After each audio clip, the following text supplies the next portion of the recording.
Your brain is your body's control center, shaping how you think, feel, and move. When something goes wrong, it can affect everything. Welcome to Your Brain, Your Health, a podcast from St. Luke's Neurosciences. We'll explore conditions that impact the brain, spine, and nervous system, and how they connect to your overall well-being so you can stay informed and take charge of your health. Thank you for joining us on today's episode, Alzheimer's Disease, Memory Loss, or Something More. I'm your host, Dr. Eric Eustace, emergency medicine physician at St. Luke's University Health Network. And with me today is Dr. Daniel Ackerman, Section Chief of Neurology and Director of Stroke and Vascular Neurology here at St. Luke's. Together, we're going to talk about Alzheimer's disease, what you need to know, and why so often it's misunderstood. And Dan, welcome. Thank you for being here. We're so excited for you to talk about this common, I'm assuming pretty common disease. Alzheimer's itself is actually very common, and trouble with thinking and memory, or concern about trouble with thinking and memory, is even more common. I think all of us are worried about it to one degree or another. I think it's a fear that probably most people have in the back of their minds of, am I going to get this debilitating disease, and how is it going to affect our loved ones? So we'll dive right in. So what actually is Alzheimer's disease? So first of all, that comes back a little bit to what we talked about in our episode on brain health, with the difference between dementia just overall and certain causes for dementia. So again, dementia I would characterize as trouble with memory or thinking or both that's significant enough that it messes with your life from day to day. Now, Alzheimer's disease is one specific cause for dementia. This is what we call a neurodegenerative disease, meaning it's damage that builds up in the brain over time. In this case, that damage happens because of misfolded proteins. There are two in particular. One is a protein called amyloid that is involved in a bunch of different things. It's found in the body, but there is a certain type of amyloid that can clump up and form plaques in the brain. The second protein is tau. And tau, when it gets a bunch of phosphorus on it, becomes these tangled strands. We call them neurofibrillary tangles. And in that state, those plaques, which are amyloid, and the tangles, which are tau, they get stuck. The brain can't get rid of them. And it's kind of like, have you ever seen those commercials or television shows about, commercials, I'm showing my age, right? We don't have those anymore. They don't exist. Have you ever seen those reels where, where they show what's happened like in the home of someone who's a hoarder? Yes. Right? And it just builds and builds, and then the camera comes in and it's this like horrific scene, right? And you're like, how did that even function? Well, that's kind of what's happening to those neurons in the brain. These proteins are building and building and building until those nerves just can't function anymore. They end up dying. What we would call primary dementias, neurodegenerative diseases, like Alzheimer's disease, are related to a misfolded protein. And the disease itself and the symptoms of the disease come down to which proteins are misfolded and what part of the brain is being damaged or impacted. And that's what produces the symptoms we talk about. And because there's so many things that can impact thinking and memory and cognition, even for people who do have Alzheimer's disease, it's not always the whole story. Okay. People can have Alzheimer's disease and have other things going on affecting thinking and memory as well, which is part of what makes it complicated. Yeah. But in terms of like biologically, what is it? What's going on? That's what's going on. Okay. So I, unfortunately, my grandmother had Alzheimer's pretty bad, and then I had an aunt who had Lewy body dementia. And, I'm always wondering, will I get this? Or maybe that's an irrational thought. Are there genetic, is it predestined that somebody has the genetics to eventually get Alzheimer's disease? Or is it a combination of both genetics and lifestyle factors? And what are the risk factors, and how does somebody develop that in terms of their life, so to speak? So first of all, no, you are not predestined to get it. So just take a deep breath, relax, you'll be okay. I will say it is very rare for, again, this is the difference between a genetic predisposition and an inherited predisposition. Okay. Right? So there are genetic forms of Alzheimer's disease. Those are caused by specific genes. They happen very early in life compared to people who get more typical Alzheimer's disease. They often have an extensive family history of people with Alzheimer's. So with regard to the specific genes, we don't have to go into the little monikers for the genes here, but for most people who have symptoms of Alzheimer's, they do not need to be tested for those genes. Okay. If they don't have an extensive family history, they haven't gotten it when they're exceptionally young, that's really not likely. That being said, yes, it is the case that if someone has a family history of Alzheimer's disease, they may be more likely than the general population. And there are some other genetic factors that are not all on their own enough to say that someone is definitively going to get Alzheimer's disease, but they may increase someone's risk to a degree. Got it. Now, importantly, this is not something we just screen everybody for a couple of reasons. First of all, if someone has genes that make it a little more likely for them to get Alzheimer's disease, it's not a foregone conclusion they ever will. Mm-hmm. You can scare the heck out of people by doing these genetic tests. Yeah. And, people can even, is there a risk of someone being discriminated against when we're talking about their job or talking about things like health insurance and disability insurance and life insurance based on some of those tests? And there are laws that are meant to help protect that to a degree, but also it's a growing field. It's an evolving field. The pillars of brain health we talked about last time are crucial for preventing Alzheimer's and preventing dementia overall, regardless of those genes. So it's not like the treatment we recommend is necessarily going to change. So that's why we don't screen people genetically. Okay. Often when you look this up, you find age is the biggest risk factor. It's kind of a misnomer. Mm-hmm. It's not that getting older itself is a risk factor. It's really more that, first of all, people who are no longer aging, if someone has passed away, they're not going to get it, right? And so the proportion of people with Alzheimer's is higher when we're older. And also we are much more cognizant of the symptoms. When you look at it statistically, we would say that, in the U.S., there's roughly 7 million people with Alzheimer's, but that number is expected to continue to go way, way, way up. And, when you look at people in that sort of 65 to 75 range, it's only about 5% of people that may have it. But when you go from 75 to 85, you're up at more like 13, 15%. Wow. Above age 85, we're thinking up around 30%, so like 1 in 3. Wow. But remember, it's not just a matter – Alzheimer's disease is not something like – so this is not something like we would see in the emergency room, like, either there's a giant gash on the arm or there isn't. Right. Either someone's having a heart attack or they're not. Yeah. Let's not have any of that. Even if someone has the Alzheimer's pathology going on in the brain, the degree that the symptoms are happening and how much it impacts them is going to be very unique to that person. So even these numbers you have to take with a bit of a grain of salt. Talking about symptoms, the most common thing I think people think about is memory loss, but I've heard sometimes that there's other symptoms associated with the disease. What are those symptoms? So as I'm fond of saying, the brain gets its dirty little fingerprints on every system of the body. Mm-hmm. And all of our behaviors, our perceptions, our understandings are related to that.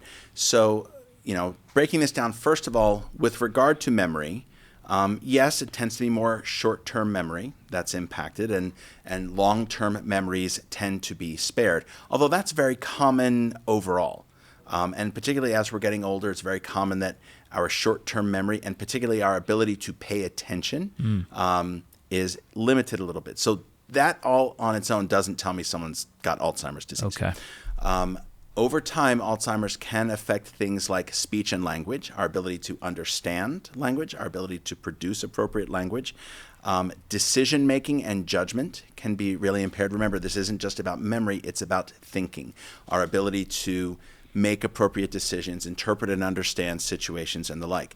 Insight can also be impacted. And by insight, what I mean is our ability to understand that something is not going right. And that's actually one of the aspects of Alzheimer's disease that is the scariest, I think, for some folks. And that's also what creates such challenges at home. We are accustomed to looking at the world around us and thinking about things, and we sort of take for granted that the way we perceive and remember things is the way things actually are. Mm-hmm. And as you develop Alzheimer's disease, that might not be the case. But patients don't realize that. And it's actually a symptom of the disease. It's not that they're not trying. It's not that they're not paying attention. It's a symptom. There can be changes in sensation, how we interpret sensations, including vision. Okay, how do we interpret scenes in front of us? Changes with mood and empathy, social interactions, that sort of thing. All of these things can shift to one degree or another. When you do cognitive testing, it's not just a memory test, right? We test several different aspects of memory and figure out, like, is short-term memory okay, but there's issues with decision-making or issues with language or issues with calculations or issues with attention.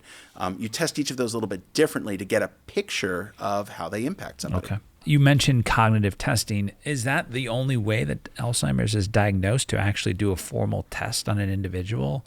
Are there certain brain scans that somebody would do? How do physicians diagnose Alzheimer's disease in patients? So at this point, the most important tests are cognitive tests. Okay.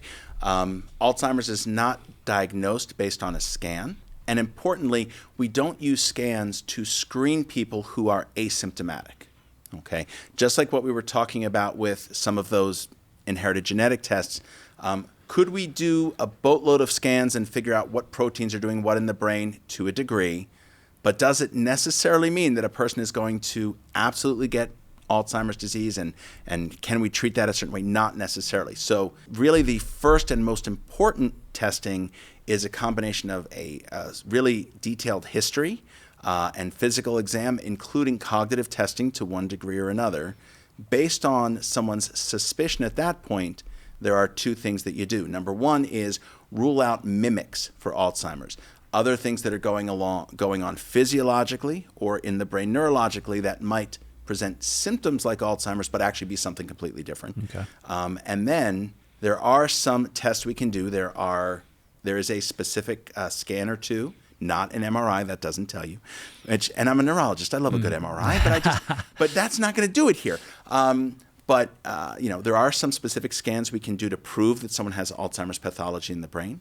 You can do a test called a lumbar puncture where you get some spinal fluid, because the fluid that surrounds the brain and spinal cord is this special place in the body, and it doesn't exchange things with our bloodstream. So a blood test doesn't always tell you. However, now we also actually do have blood tests that will help us to figure out if someone has Alzheimer's pathology in the brain.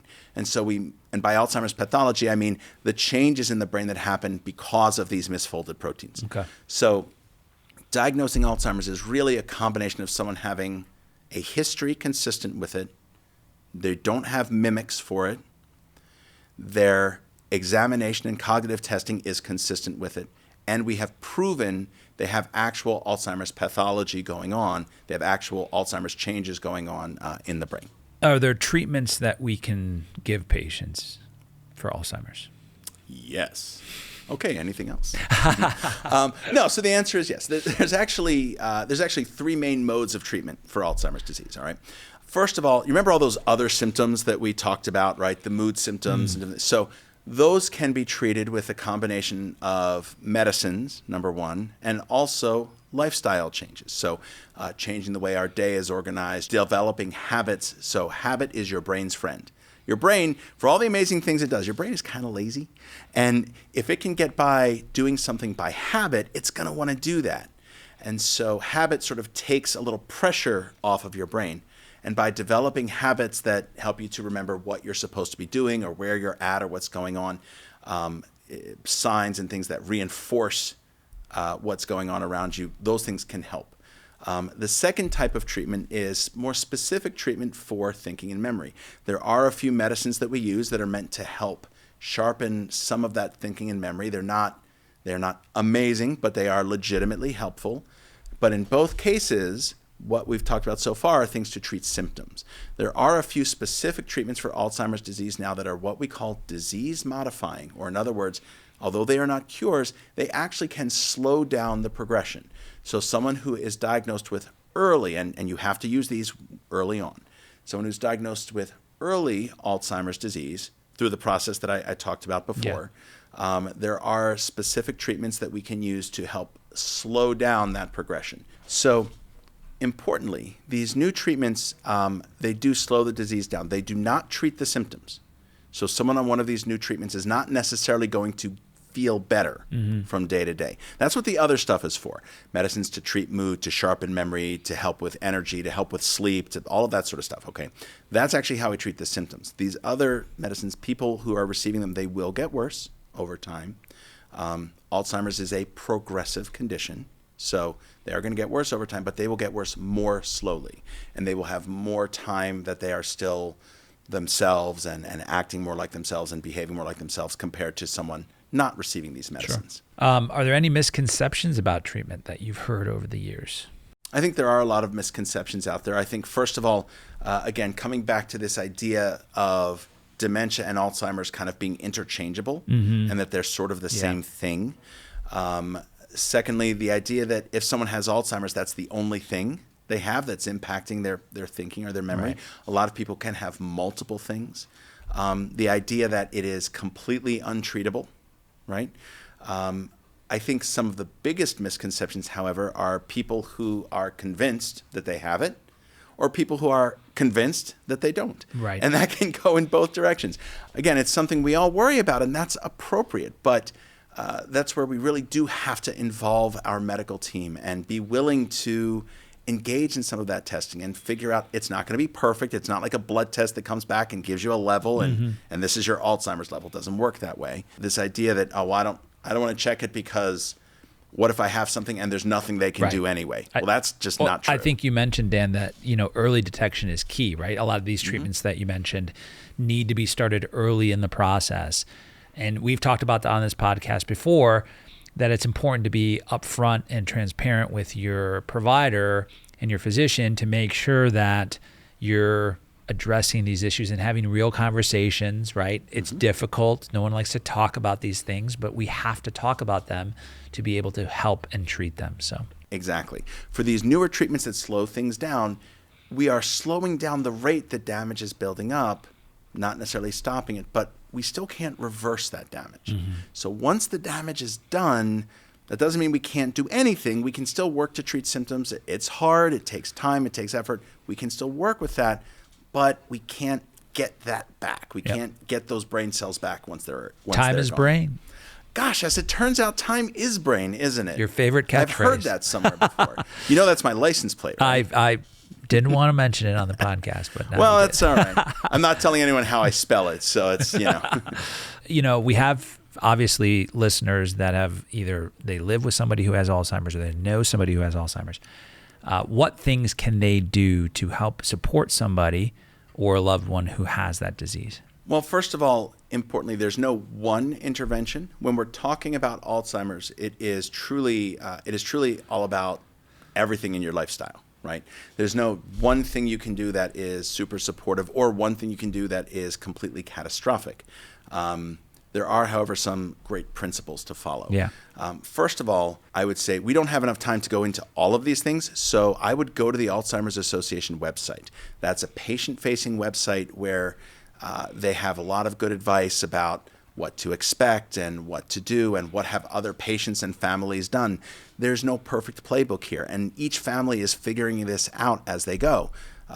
So understanding what questions you should be asking, what symptoms to expect, and which ones can be treated is big. So using that website or Alzheimer's support groups as a framework to figure out some of those things is very important.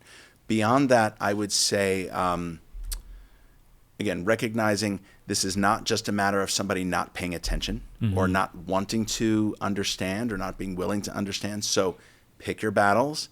It is not necessarily the case that you have to push somebody every time they get something wrong, but you don't want to let things go completely. It's coming up with that balance to maintain peace in the home, but also to make sure that we're giving people the support they need to help exercise and push their brain. Yeah. Creating a supportive environment for people and a safe environment. And that includes, remember, people with Alzheimer's can have sleep disturbances. So how is someone sleeping? Are they getting up in the middle of the night? Are they by themselves? Considering whether or not it's still safe for someone to be driving. And that's something that we actually have a fitness to drive testing program at St. Luke's that we use. And again, there's not a single perfect measure, and nobody wants to give up driving. Yeah. But nobody wants to cause an accident. And I will tell you, because Alzheimer's, again, impacts your ability to perceive that there is something wrong, you can be the most careful driver in the world. You only go short distances during the day, familiar places. Don't get me wrong, those things are helpful, but it doesn't mean everything's going to be okay. So being willing to have that conversation with your loved ones and with your physician. For some people, I do recommend they consider devices that can be helpful. For example, whether we're talking about watches or phones, but devices that have GPS enabled. So if somebody is lost or is confused, there is a way to find them. Devices that are organized in a very simple way with single push button connection to loved ones, so that it's not something that's confusing, or if someone is a little out of sorts or stressed, they can get in touch. And I love devices that have automatic fall detection, so that if someone is, we want people to be as independent as possible for as long as possible. And using devices where if a person is out walking or something, if they were to take a tumble, which of course we of course want to prevent, but we want people exercising, right? That's one of our 4 pillars. So if they were to take a tumble, the device will detect that and contact the family, contact an ambulance, this sort of thing. There are commercial devices that do this. There are devices that are intended for healthcare that do this. And that's also where, again, working with your physician or clinician that knows Alzheimer's and has some of those resources, or using the Alzheimer's Association website things to get that stuff organized. Support. There's a lot of support out there, it seems like, for families and patients, and utilize that. Sounds like your advice. So. Alzheimer's is common. We hate that. Mm-hmm. We want to make it go away. But at least, again, it means that there's a lot of light shed on it. This is a shared experience that people have, which means you don't have to go through this alone. Yeah. And even though, yes, each family, each individual is separate and unique, but there are things we can anticipate and things we can help with. Is there anything else that you want the public to know about Alzheimer's, or any myths out there that you want to dispel? Beyond the things we've already talked about, again, it's really just a matter of be willing to have the conversation. Yeah. Be willing to talk early about it. Recognize that not every lapse in memory is Alzheimer's disease. Okay, so things that are quite common as we get older can include distractibility. And by distractibility, the way that manifests itself, and I'm going to scare you a little bit here, okay? But the way that manifests itself is you walk into a room and forget why you went in there. You put something down, it disappears off the face of the earth. You have a conversation, you lose track of it in the middle. You know somebody's name or know somebody and it's just not there. Those are very common symptoms as we get older. They do not necessarily portend Alzheimer's disease. Still, the question is how much of that is okay and how much isn't. Yeah. Right. Now, I'm willing to bet you've had some of those experiences. Sure, I think we all have. Yeah. I know I certainly have. Yeah. And that's a regular Monday for me, my morning. Yeah. Oh, okay. Good to know. So next Monday, you and I will sit down. We'll forget this conversation ever happened. No. Oh, so we'll record this again next week. That's good. But again, recognizing that those symptoms, it's not that we shouldn't pay attention to them. We should. But we should recognize that a degree of that is normal and to be expected. It's okay to still talk about it with your clinician and to measure it and figure out, are we still in a place where it's okay, and to keep up with it over time. Where I get worried, okay, when people start to tell me things about different social behaviors, issues with decision making, trouble doing things they know how to do. Like if I forgot how to tie a bow tie, that would be a problem. We would get you into cognitive testing. I would need some serious cognitive therapy for that. People where their trouble with thinking and memory starts to require a lot of compensation, family, friends, others. People who are worried about their thinking and memory, and as a result, they're not being social, they're not going out, they're not having conversation, even if it's not a problem. Like that doesn't mean there's a real issue necessarily, but when we isolate ourselves, when we limit ourselves, that becomes... And that would make things worse, I'm assuming. Exactly. Like we need social connection. We need to be able to have that outlet. The other thing that, and this is controversial, and a lot of people are going to not like me for saying this. I don't think it's controversial. I just think people are not going to like me. You got to take care of your vision and your hearing. Yeah. And when people tell you, you're not hearing me, you got to get it checked. And when people tell you your vision isn't, you got to get it checked. Your brain is trying to perceive and understand the world around you. And when it has to work harder to do that because the vision is off or the hearing is off, that plays a big role in the kinds of symptoms. When we're treating someone, even someone who has Alzheimer's disease, and they have dementia or cognitive trouble, one of those treatments is to make sure they have appropriate hearing assistive devices and that their vision checks are up to date, this kind of thing. It can be legitimately helpful. Wow. all the people who argue back and forth about this, they're going to play this part of the episode for whoever they're Yes, I would have with. never thought that, though. I think that's a very good point, because I've never heard that before. Those two things could be linked or could affect things a little bit more. Yeah. They can really make a big difference symptom-wise, and they're things that are testable. It's something that, memory testing can be difficult. Thinking testing can be difficult. It's not hard to test your hearing in most cases. Right. It's not hard to test your vision Right. in most cases.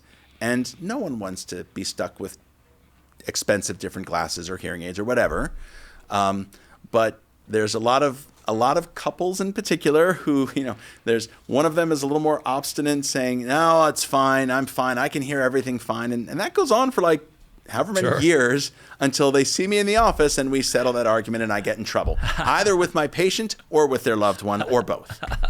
I think, being both physicians, we really want patients to be honest with us. And that is key. The more you let us know when things are off in any capacity, the better we can kind of manage that and at least assist. When you go to your physician and your doctor's office, making sure that you're letting them know if something's off, whether that's vision, hearing, memory, whatever it may be. Yeah. So, well, and thankfully with the electronic medical record, it does create some good ways to communicate with your physician as well.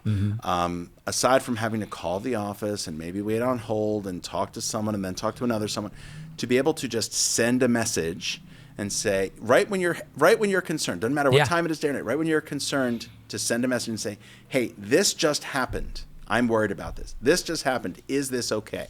And your clinician might write back to you and say, yeah, that's all right. Yeah. Fine. But at least then you've asked the question. Yeah. St. Luke's My Chart. That is, it's beautiful. It really changed the game in how we communicate with our providers. So absolutely. Well, Dan, it's been a pleasure. Thank you so much for talking to us about Alzheimer's disease. That's it for today's episode.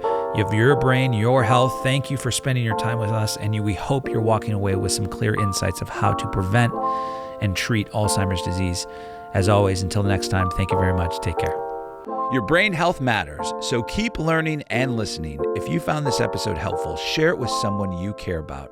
And for more resources on brain health, visit St. Luke's Neurosciences at sluhn.org. Until next time, take care of your brain and your health.